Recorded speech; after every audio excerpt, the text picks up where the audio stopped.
Bienvenidos un día más al podcast de España de Performance. Y en el podcast de hoy vamos a estar hablando de superficies de entrenamiento.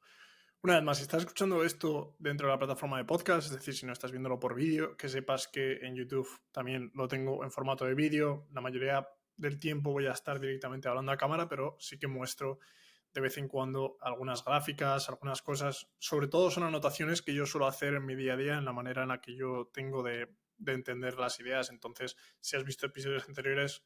justo de los anteriores, verás que cambiamos el formato no hace mucho. También son episodios un poquito más cortos en algunos casos. La verdad es que no sé cuánto acaban durando porque intento centrarme en un tema más conciso, simplemente para poder tratarlo más en detalle. Y después sí que es verdad que en algunos episodios probablemente me vaya por las ramas porque hay temas por los cuales se puede divagar mucho y se puede hablar de muchas cosas y probablemente salgan historias, experiencias, cosas las que me gustaría tratar y hablar de ellas. Pero bueno, sobre todo si estás escuchando esto en podcast, sabes que estés en la plataforma que estés, puedes dejar una review, puedes dejar un número determinado de estrellas, déjalas que te dé la gana. Prefiero que dejes una review mala que no dejes nada, sobre todo porque así yo puedo ver un poco la opinión de los oyentes. Y lo mismo en YouTube. En YouTube, básicamente, pues, si le das a like, si lo compartes, la idea sobre todo es compartirlo. Si lo podéis compartir con aquellas personas que os parece útil, pues una vez habéis terminado de escuchar este podcast, pues compartirlo en grupos con entrenadores, con deportistas, con quien crea que puede ser esto interesante, sobre todo cuando se habla, una de las cosas que yo he experimentado es que cuando hablamos de cualquier tema, imagínate que en un equipo sale, no sé, el tema de las superficies de entrenamiento. Oye, entrenador, ¿por qué no hablamos? Bueno, nadie dice entrenador en España, ni en... Bueno, igual en Latinoamérica sí, pero en España seguro que no. Pero bueno, me sale directamente del inglés. Pero ¿por qué no estamos entrenando haciendo más entrenamiento en arena? Es que me han dicho que es la hostia, no sé qué. Pues, joder, aprovechad. Aparte de que vosotros tendréis vuestra propia explicación y tal, pues aprovechad enviándole estas cosas, tanto a entrenadores como a padres, a deportistas. Yo creo que acaba siendo útil y es el objetivo que yo tengo de estos podcasts. Al final, es que es la parte que más me gusta, tío, de lo que hago. Estoy con perdón, hasta la polla de las redes sociales, sobre todo Instagram. Es una red social que a mí me ha dado mucho pero que me da muchos quebradores de cabeza en el sentido en el que yo tengo muchas cosas de las que hablar, que compartir interesantes, sobre todo para entrenadores y para aquellos deportistas que no buscan la primera chorrada que se encuentra por internet. Y, joder, estoy intentando trabajar con Instagram de manera que yo pueda darle a Instagram contenido, sobre todo derivado de estos podcasts, que sea mucho más digerible para gente que quizá no está todavía metida en el mundo o que realmente no sabe que se puede meter mucho más en detalle en todos estos temas de los que se habla. Se piensan que lo que dice Ben Patrick en sus posts es todo lo que hay detrás del ejercicio. Y bueno, la mayoría de las personas que además trabajan conmigo, o que estáis dentro del programa, o que trabajáis conmigo directamente de manera online, o que habéis hecho mentorías conmigo, pues joder, sabéis la manera en la que yo pienso acerca de todos estos temas. Y a muchos entrenadores se lo digo siempre, o sea, utiliza las redes sociales sí o sí. Y utilizarás de la manera que más te sientas identificado con que puedes transmitir tu trabajo. Pero al final, cuando se ha convertido en algo como lo que yo tengo ahora, que básicamente eh, dependo de ello, o tampoco dependo de ello, pero es la parte más importante de mi vida a nivel laboral, porque es algo que he creado yo y a lo que le tengo mucha estima, pues acabas intentando realmente buscar el crecimiento, el que sigas llegando a la gente, el que más gente llega y vea tu contenido, porque realmente, o por lo menos yo pienso que el contenido, sobre todo que hay en estos podcasts y en estos vídeos, es el contenido, joder, lleva muchísimos años de aprendizaje detrás, de haber trabajado con un montón de deportistas, de haber estudiado y, hostia, vale la pena que la gente lo vea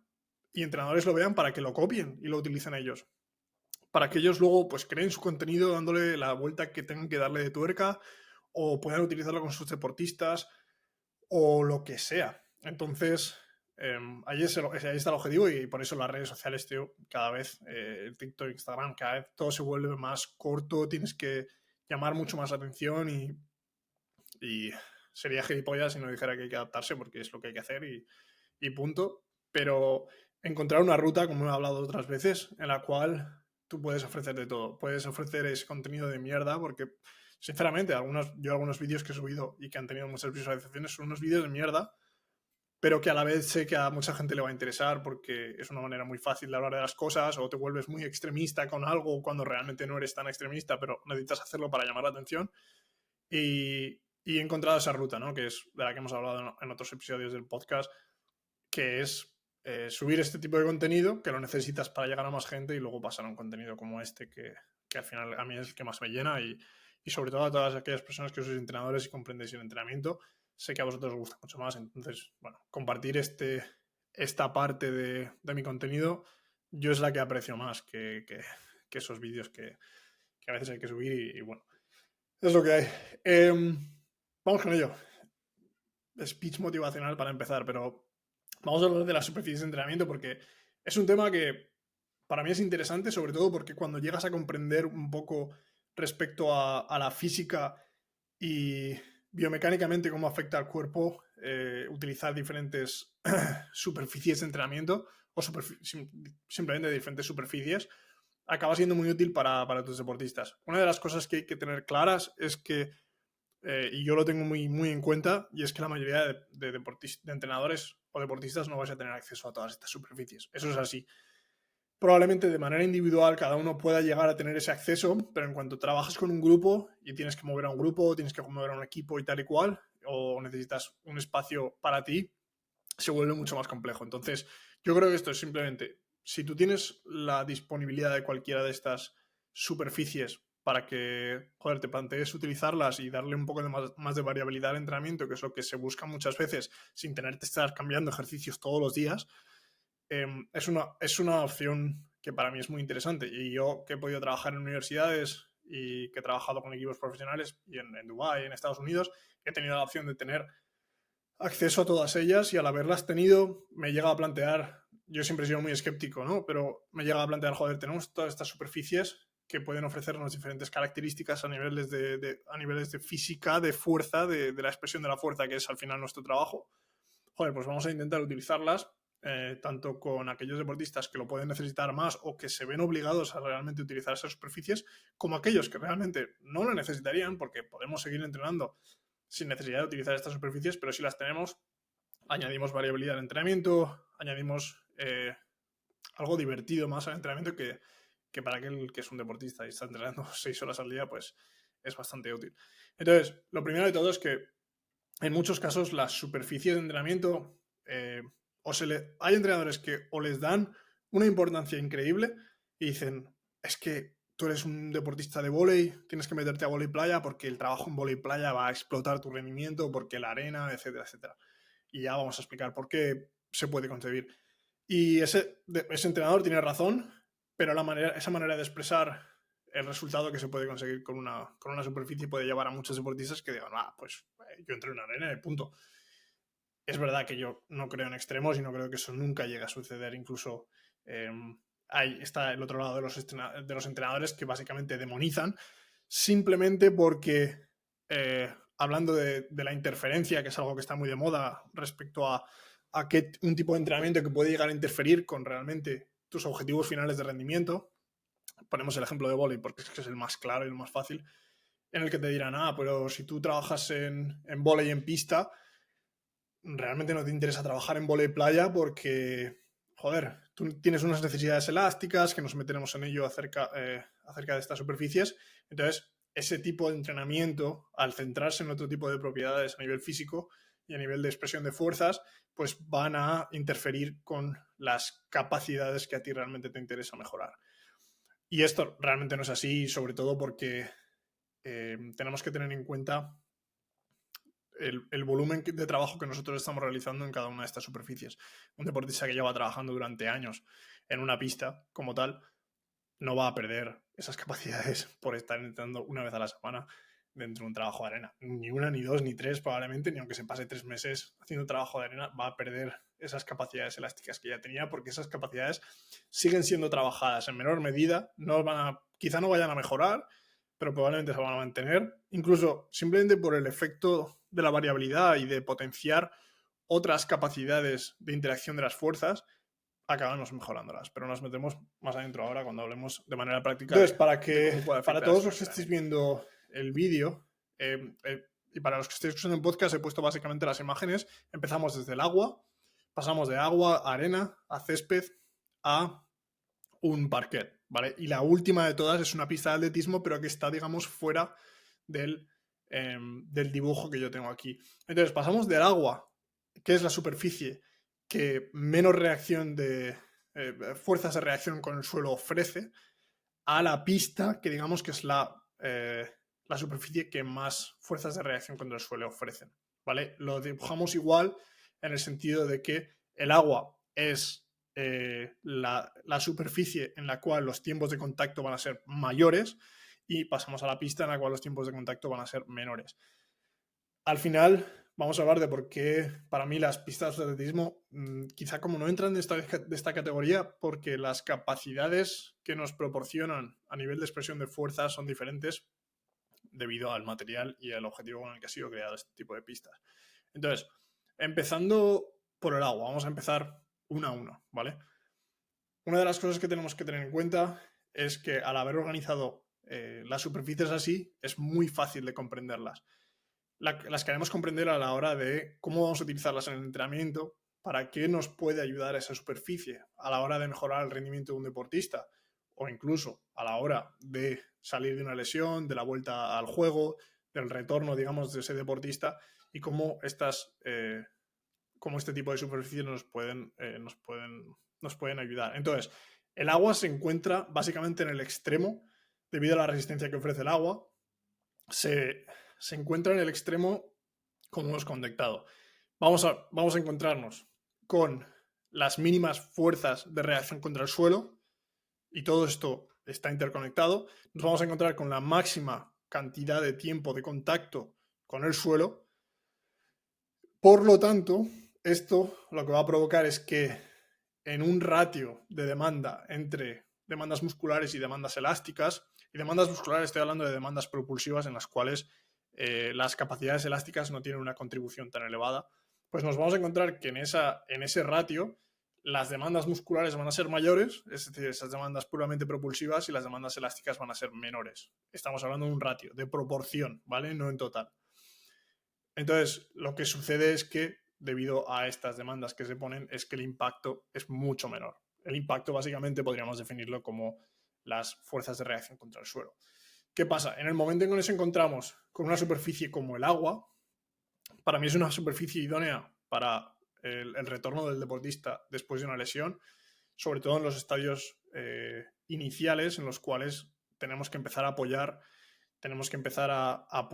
y a caminar, empezar a trabajar el gait, es decir, el proceso de paso, de caminar, de trotar,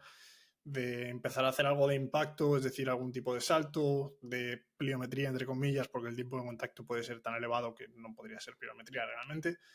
Pero básicamente para utilizar cualquier tipo de movimiento que se supone que debería ser de alto impacto en cuanto nos ponemos en una superficie en la cual la gravedad tiene el mismo efecto que no sería dentro del agua, y que no nos ofrece ningún tipo de resistencia externa, como podría ser una pista normal y corriente, ¿vale? Entonces sería a realizar estos ejercicios que son de alto impacto de una manera mucho menos intensa debido y gracias a la resistencia que nos ofrece el agua. Entonces esa es la primera. La primera es el retorno de un deportista después de una lesión. La segunda, que a mí me ha gustado utilizarlo de vez en cuando, y teniendo en cuenta que esta es una de las superficies que son más difíciles de utilizar o de acceder para muchos equipos, es que gracias a ese bajo impacto, una de las cosas que a mí me gusta utilizar es que podemos realizar sesiones de recuperación, que yo los llamo, pero son sesiones básicamente de movimiento, que son un poco más divertidas para los deportistas, y que al ofrecer una resistencia, digamos, 3D en todas las dimensiones, ya que si nos ponemos a mover la pierna dentro del agua, vamos a poder obtener una resistencia en movimientos de aducción, de flexión, de extensión. En cualquier movimiento nos vamos a encontrar una ligera resistencia, y por lo tanto para mí me parece una muy buena opción para realizar sesiones de movimiento en las cuales buscamos mejorar o acelerar, digamos, esa recuperación, sobre todo después de días muy fuertes, después de partidos, después de viajes, etcétera, etcétera. Una de las cosas que hacíamos mucho con los equipos de baloncesto y de vóley cuando viajamos es utilizar las piscinas sobre todo para hacer sesiones de movimiento, en los cuales simplemente caminábamos, saltábamos, hacíamos movimientos como los que acabo de describir con las piernas dentro del agua, los deportistas buceaban, nadaban, jugaban, hacíamos todo tipo de cosas y sí que puede ofrecer, la natación al final ofrece muchísima fatiga, pero el impacto que ofrece es mínimo comparado con cualquier otra cosa que podríamos hacer fuera si quisiéramos imitar este tipo de ejercicios. Entonces, para mí esas son las dos claves y cuando hablamos de recuperación, sobre todo esa capacidad de resistencia que ofrece el agua en todas las dimensiones es súper interesante para mí para hacer todos esos movimientos tanto de tren inferior como de tren superior y es una de las maneras en las que más lo he utilizado. La segunda superficie, que quizá sea la más polémica o, bueno, la que más se conoce porque es una superficie que quizá en la cual hay más acceso o yo creo que se ven muchos deportistas utilizar este tipo de superficies porque pues yo creo que ofrece bastantes beneficios simplemente porque cambia completamente el perfil en el cual nosotros ejercemos fuerza. Es la arena, ¿vale? Entonces la arena sería la siguiente superficie en términos de fuerzas de reacción contra el suelo y tiempos de contacto. ¿Y eso qué hace? La pone en un estado en el cual, como hemos hablado nuevamente, en ese ratio entre demandas musculares y demandas elásticas, demandas propulsivas y demandas elásticas, lo coloca quizá un poquito más tirando hacia el medio, pero lo sigue colocando claramente en el lado en el cual hay una mayor demanda propulsiva, una mayor demanda de producción de fuerza a nivel muscular y una menor demanda a nivel elástico, o por lo menos no hay una capacidad de que utilicemos esas propiedades elásticas con a una intensidad como podríamos hacerlo en una superficie mucho más rígida. ¿Qué pasa con esto? Una de las cosas que seguimos obteniendo es minimizando el impacto, esas fuerzas de reacción contra el suelo se minimizan, por lo tanto, acaba siendo una opción bastante válida para utilizarla en el retorno de un deportista después de una lesión y sería un paso siguiente, digamos, a el agua. Sería un buen momento en el cual, pues, dependiendo en qué estadio de la recuperación o de rehabilitación nos encontramos con el deportista, la arena sería un buen momento para empezar a incluir otro tipo de trabajo de que se supone que debería ser de alto impacto, pero al realizarlo en la arena minimizamos bastante el impacto, sobre todo en lesiones de ligamentos, de tendones, etcétera, etcétera, en los cuales esa no va a haber, digamos, una demanda tan fuerte sobre esas estructuras, aunque va a seguir habiendo una demanda, no debemos eliminarlo por completo, pero sí que es un buen momento es una buena superficie para utilizarlo. Otras maneras en las que yo lo he utilizado. En recuperación también lo he llegado a utilizar, sobre todo porque la arena sigue ofreciendo una resistencia similar, sobre todo si, por ejemplo, hundimos los pies en la arena o hundimos las manos en la arena. Es una de las cosas que nosotros hacíamos mucho con vóley, sobre todo para hombros, con baloncesto lo hacíamos mucho para toda la zona de la cadera. Pero bueno, en general, ofrecía una resistencia, como hemos hablado del agua, un poquito mayor cuando hundíamos estas extremidades dentro de la arena y era bastante interesante, sobre todo si teníamos acceso a una playa. Pero para mí las más interesantes para todos aquellos deportistas que trabajan en pista o trabajan, por ejemplo, no en pista, sino en un campo de fútbol. Digamos que ese énfasis que tenemos sobre las producciones de fuerza a nivel muscular, a nivel propulsivo, creo que ofrecen una alternativa muy interesante, sobre todo, a veces nos encontramos con un tipo de deportistas que son extremadamente elásticos, deportistas sobre todo pues que son más ligeros, que pesan menos, que llevan menos masa muscular sobre ellos, que tienen una gran capacidad de utilizar estas habilidades elásticas a nivel de tendones, a nivel de las propiedades elásticas musculares que también se encuentran, de producir fuerzas, las deportistas que tienen mayor capacidad de rebote, de rigidez, como lo queramos llamar. En deportistas, sobre todo, pues podríamos poner un ejemplo como Ja Morant, para todos aquellos que tengáis un ejemplo de que conozcáis el baloncesto, o Zach LaVine también para mí es un ejemplo bastante bueno de esto. Gente que con un tiempo de contacto muy pequeño puede conseguir una gran cantidad de producción de fuerzas, básicamente está utilizando estas capacidades elásticas, ¿no? Para esos deportistas, en algunos casos, una de las cosas que me gusta hacer con ellos es que si ellos ya de manera natural dentro de su deporte realizan mucha pliometría, muchos cambios de dirección, realizan muchos saltos y todo eso ya está dentro del deportista como tal en su día a día. Y una de las cosas que me gusta hacer, en vez de meter más pliometría, meter más trabajo, ese trabajo elástico, me gusta hacerlo en arena, sobre todo para darle al deportista un énfasis diferente dentro de un patrón de movimiento similar. Y básicamente poner mayor énfasis dentro de la capacidad del músculo, de la capacidad propulsiva del músculo y de esa fuerza bruta, digamos, a la hora de producir acciones de alta velocidad, es decir, producir fuerza a alta velocidad. Y en muchos casos ha dado muy buenos resultados porque le está dando al deportista una estrategia diferente a la hora de producir fuerzas. Y eso muchas veces, este tipo de deportistas son capaces de asumirlo muy bien y de integrarlo dentro de su movimiento, y eso acaba dando mejores resultados a nivel de producción de fuerzas. Es importante sobre todo saber que, bueno, estos deportistas, cuando los clasificamos dentro de estas categorías, suelen ser, para mí, el mejor tipo de deportista que nos podemos encontrar a nivel sobre todo de rendimiento puro y duro. Yo creo que a nivel de lesiones sí que son deportistas con los que te sueles encontrar que suelen tener un mayor índice de lesiones, sobre todo porque esas capacidades musculares son un poco las que acaban protegiendo a muchos deportistas. Aparte de eso, son los deportistas en los cuales tenemos que centrarnos muchísimo en proteger esas cualidades innatas que ellos tienen. O sea, la mayoría de estos deportistas son cualidades que o son innatas de ellos o son cualidades desarrolladas desde muy pequeños dentro de esas edades, esos estadios por debajo de los 17 años, dentro de la pubertad que hemos hablado antes, en los cuales hay una gran capacidad de desarrollo de estas estructuras elásticas y pues por X o por Y, por haber hecho atletismo, por haber hecho X deportes, han desarrollado esas capacidades de pequeño y son capacidades que son muy difíciles de establecer y de desarrollar cuando somos más adultos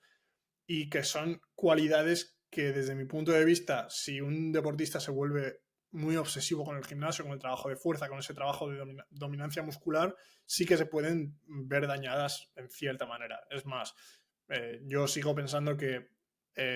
es muy difícil también llegar a esos extremos, pero sí que puede pasar con deportistas que se obsesionan mucho con el gimnasio, o quieren verse más grandes, ganar masa muscular, etcétera, etcétera. Sí que pueden, yo sí que he visto deportistas que han perdido esas capacidades elásticas. Entonces, cuando aplicamos algún tipo de medida como la que acabo de hablar, en la cual queremos darle un énfasis más propulsivo a ese deportista, una de las cosas que a mí me gusta siempre es testear a ese deportista lo más frecuente posible, hablar con él, ver cómo se siente y saber que esas propiedades, esas capacidades, esa sensación que el deportista puede tener dentro de la pista, sobre todo en básquet o en vóley,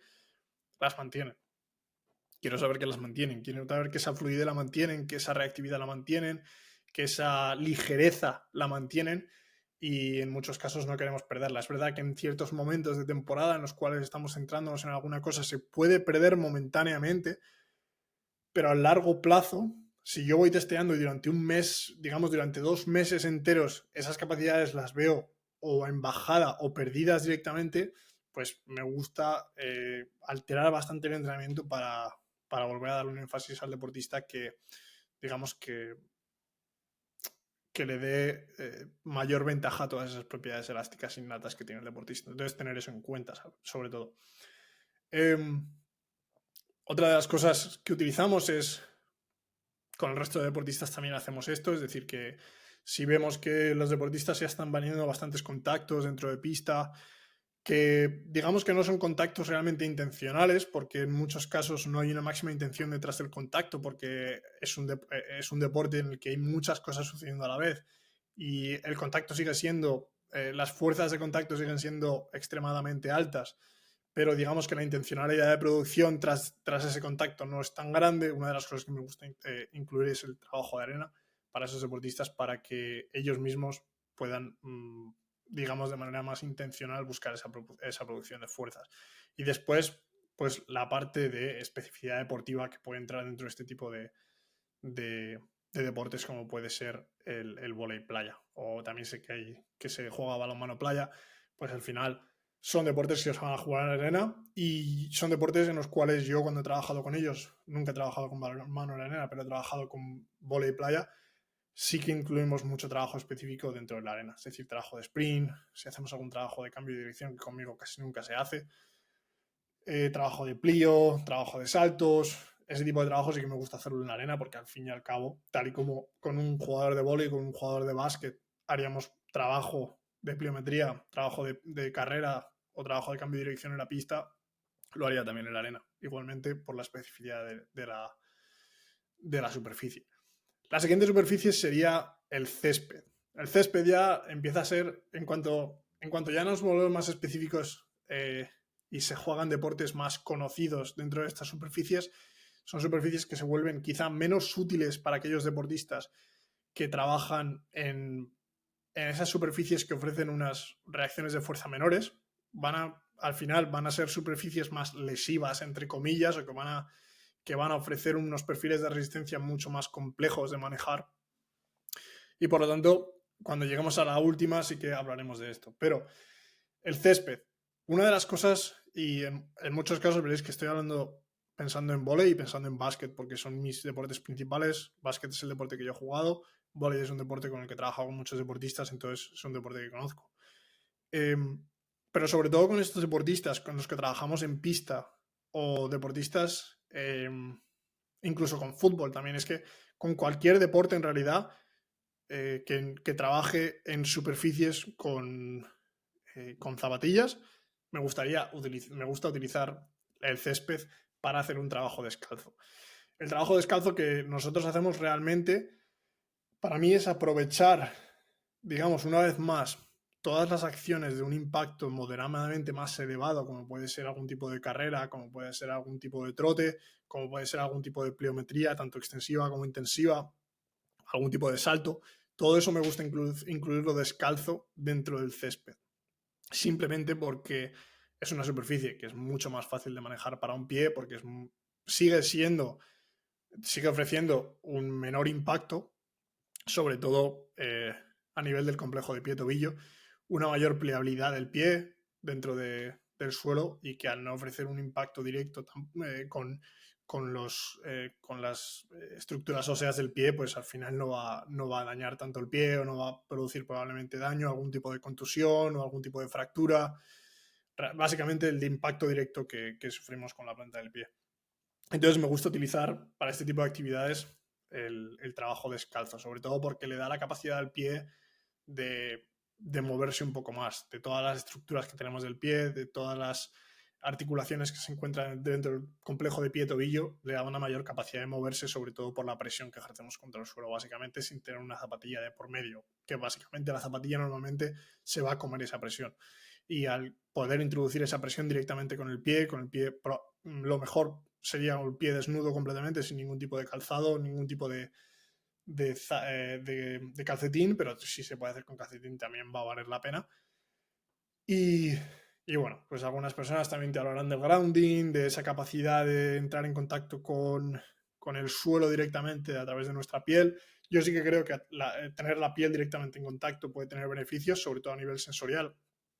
Ya no te voy a hablar del grounding porque no lo conozco tan en detalle y realmente no sé qué efectos puede tener sobre el rendimiento. Seguramente podrá tener algún efecto sobre el trabajo de salud mental, pero más allá de eso, ahí no me voy a meter. Y después, pues la parte específica deportiva. Si trabajamos con fútbol, el trabajo de sprints se va a hacer aquí. Si trabajamos con fútbol americano, si trabajamos con rugby, el trabajo de sprints debería hacerse aquí realmente, porque es la superficie que vamos a hacer. Y también ofrece la capacidad de llevar botas de fútbol, botas de rugby, y eso nos da un agarre dentro del césped que no lo vamos a poder conseguir en ningún otro sitio. Por último, dentro del dibujo que yo tengo de reacciones de fuerza contra el suelo y de tiempos de contacto, es el parqué, la pista de básquet, que también se utiliza para vóley, aunque es verdad que en vóley hay unas superficies que yo he visto aquí que se han utilizado bastante, sobre todo cuando estuvimos en el Campeonato Nacional de Vóley, que es una superficie es como una especie de goma más dura, pero que ofrece unas capacidades similares a las pistas de atletismo. No estoy seguro de si estas superficies se utilizan a nivel profesional en toda Europa o incluso en las ligas ahora profesionales en Estados Unidos. No estoy seguro al 100%, pero sí que las utilizamos en División 1 en la liga universitaria, y las utilizamos también en el campeonato nacional cuando estuvimos con los chicos. Sé que las chicas en los niveles más elevados de las chicas universitarias sí que te lo utilizan. No me acuerdo el nombre ahora básicamente, pero vamos, la podéis buscar. Es una superficie específica creada para el deporte del voleibol, sobre todo pues para los deslizamientos, para las caídas, y también una de las cosas que hace es elevar, digamos, esas capacidades elásticas de salto y muchos de los deportistas sí que aumentan su altura de salto. Entonces, la pista de básquet, porque trabajo básquet y porque trabajo vóley, la utilizamos para hacer absolutamente todo el trabajo de pliometría, todo el trabajo de velocidad, cambio de dirección, bla, bla, bla. Pero realmente es una superficie que yo no utilizaría con deportes que se practiquen en arena o con deportes que se practiquen en césped. Porque todo lo que hemos hablado de específico para el deporte o de del trabajo de pliometría, de velocidad y tal, lo podemos estar trabajando dentro de las superficies en las cuales se produce el propio deporte. Es verdad que quizá con deportistas de arena sí que es una superficie que utilizaría para darle unas mayores demandas elásticas y mayores de impacto que puedan transferir después al trabajo que hagan en arena, aunque realmente creo que esa transferencia probablemente vaya a ser mucho menor que la que se podría producir de arena a pista, más que de pista a arena. Pero aún así sí que la utilizaría, porque, bueno, al final sí que queremos realizar todo ese trabajo para maximizar las capacidades elásticas, para maximizar el stiffness, para maximizar todas esas propiedades que sí que se pueden necesitar. Pero realmente no sería una parte muy importante del entrenamiento. En fútbol americano, en rugby, cuando yo he trabajado con estos deportes, no lo hemos utilizado salvo que fuera completamente necesario, no pudiéramos estar fuera porque hacía mucho frío, porque llovía, etcétera, etcétera. Y normalmente no me parece que sea una superficie realmente necesaria para trabajar con estos deportes. Entonces, básicamente esa es la idea de las superficies principales que nos podemos encontrar. Hay gente que me va a preguntar, Rodrigo, ¿por qué no has hablado del cemento? Nadie debería entrenar en cemento. Es verdad que hay gente que va a tener que trabajar en cemento. Yo durante muchísimos años jugando a baloncesto en España jugué en cemento, pero al final es una superficie que estaría incluso por debajo de las pistas de básquet, muchísimo por debajo de las pistas de básquet en relación a las fuerzas de reacción contra el suelo que van a ofrecer. Y es que al final no hay, puedo estar equivocado, pero no hay ningún deporte que se realice en cemento directamente, porque a ser una superficie tan rígida y que ofrece un perfil de resistencia tan alto, realmente podríamos decir que es interesante quizá para enaltecer muchísimo más todas esas capacidades elásticas y dar la oportunidad al deportista a expresar esas capacidades elásticas al máximo, pero realmente yo creo que no sería así, porque creo que sí que hay de haber un equilibrio cuando hablamos de esas capacidades elásticas. Entonces, esa es mi opinión sobre el cemento. Se puede utilizar porque sé que en muchos casos va a ser lo único que hay, y entonces realizamos el entrenamiento tal y como lo tenemos que realizar. O sea, volverse loco porque tenemos que trabajar en cemento es una tontería. Y no vas a hacerlo porque ¿qué vas a hacer? ¿Te vas a inventar el parqué y te lo vas a poner tú ahí si no tienes las capacidades de hacerlo? No. Entonces realmente, si está ahí, pues va a ser nuestra superficie de entrenamiento y es donde vamos a hacer el trabajo y punto pelota. Y eso va a ser así. Por último, la superficie de la que no he tratado o que no he puesto dentro de esta escala de reacciones de fuerza contra el suelo y de tiempos de contacto es el tatam, o joder, ¿cómo se llama? La tarima de atletismo, el track, que nosotros se llama aquí en Estados Unidos. Y sí que va a ser una superficie que para mí es muy interesante y vamos a hablar de cómo yo lo utilizo con mis deportistas. Va a ser una superficie interesante. Primero, el tatam, el objetivo que tiene básicamente es principalmente que los tacos agarren. Y hablando con Raúl Ortega, que estamos hablando de la pista de atletismo, qué perfiles de fuerza, de resistencia están ofreciendo cuando estamos trabajando sobre ella, básicamente ese es el objetivo del tatam, es que el deportista pueda agarrarse con los tacos y con las zapatillas de atletismo y ofrezca esa tracción a la hora de pues, ejercer fuerza de manera horizontal sobre todo. Es la parte más importante. Pero la parte que más interesante me parece a mí es el retorno de energía elástica que produce a la hora de nosotros hacer algún trabajo de pliometría o de velocidad. Como hablábamos con esa superficie específica del vóley, el tartán tiene unas digamos, capacidades o unos perfiles similares a la hora de que ejerce, digamos, como un pequeño trampolín a la hora de nosotros poder producir esa fuerza a través de esas cualidades elásticas. Por lo tanto, el tatama en este sentido a mí me gusta utilizarlo también para hacer trabajo de pliometría, para hacer trabajo de velocidad, para hacer trabajo de trote, de tempo runs, cualquier tipo de ese trabajo, porque al final es un perfil de impacto menor. Podríamos decir que incluso las reacciones de fuerza contra el suelo que se producen van a ser menores porque el suelo nos devuelve esa fuerza directamente o hay una, digamos, una transferencia de energía que hace que esas fuerzas sean menores de manera total y al ofrecer ese menor impacto sí que ofrece pues, la posibilidad de seguir trabajando muy bien todas esas capacidades elásticas, incluso enalteciéndolas en algunos casos, sin tener ese problema del impacto. Y básicamente, cuando yo trabajo con equipos de baloncesto y de vóley, lo utilizamos para esas cosas. Lo utilizamos para hacer trabajo de plío, lo utilizamos también para hacer trabajo de sprint y trabajo de carrera, si hacemos algún tipo de acondicionamiento o algún tipo de carrera de media a baja intensidad. Y me parece una superficie muy interesante, es una superficie que yo creo que sí que mucha gente tiene acceso a ella, pero como hablábamos con Raúl, una de las cosas que pasa es que a veces no se tratan bien, pasa el tiempo, llueve, etcétera, etcétera, y estas superficies se vuelven casi cemento. Entonces pierden esas propiedades de las que estábamos hablando y ya no se vuelven tan útiles en ese sentido. Así que estas son las superficies, sobre todo. La idea del podcast era que aprendáis a utilizar estas diferentes superficies, que ninguna es mala, que ninguna es buena, sobre todo que ninguna va a matar las habilidades que vosotros ya tenéis para trabajar en vuestra superficie específica del deporte. Y ninguna tampoco va a ser la panacea, ninguna va a ser lo mejor que podéis utilizar, pero sí que es verdad que algunas van a ser mejor que otras, sobre todo, como hemos hablado. Para mí la arena es la que más beneficios ofrece si queremos utilizar variabilidad. El césped puede ofrecer una serie de beneficios muy interesantes para el complejo de pie-tobillo. El agua, sobre todo para sesiones de recuperación y para el regreso al juego. Y el parque, como hemos dicho, para mí es realmente una superficie puramente específica para el deporte. Así que nada, como siempre, te agradezco muchísimo que si has llegado hasta aquí, eres un o una crack, porque una vez más aprecio un montón que sigáis esta parte de mi trabajo, porque es para mí lo más gratificante después de entrenar deportistas y es donde realmente podemos hablar y compartir cosas y sé que aquí podéis llegar a conocer un poco más lo que yo hago y de la manera que pienso. Así que si lo compartís, sois la caña de España, muchas gracias y nos vemos en el próximo vídeo.